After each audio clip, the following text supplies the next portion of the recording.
ഹോസ്പിറ്റലിന്റെ ജനറൽ വാർഡിൽ ഡ്രിപ്പിട്ട് കിടന്ന സീതയുടെ അരികിൽ ഹോസ്റ്റൽ റൂംമേറ്റായ ബെറ്റി ഉണ്ടായിരുന്നു.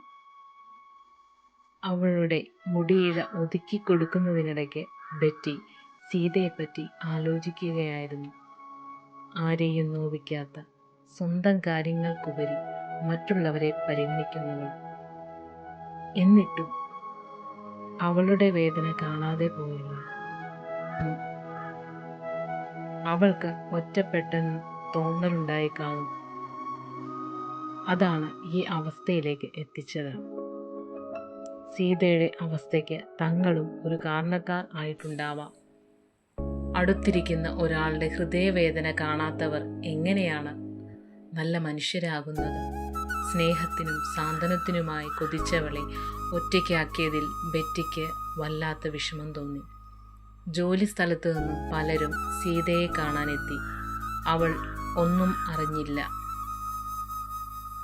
ഉറക്കത്തിൻ്റെ കയങ്ങളിൽ മുങ്ങാങ്കുഴിയിട്ടപ്പോഴാണ് ആ മുഖം കൂടുതൽ അടുത്തു വന്നതായി അവൾക്ക് തോന്നിയത്.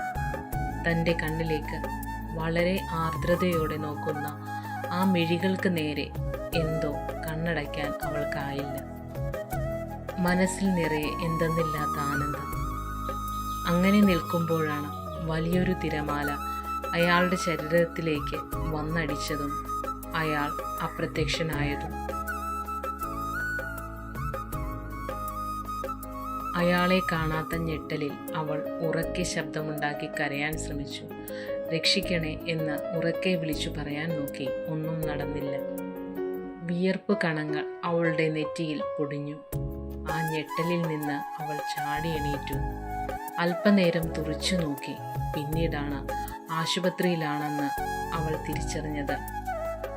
അപ്പോഴേക്കും നാട്ടിൽ നിന്നും അവളുടെ അപ്പയും ഭർത്താവും അവളെ കൊണ്ടുപോകാൻ എത്തിയിരുന്നു.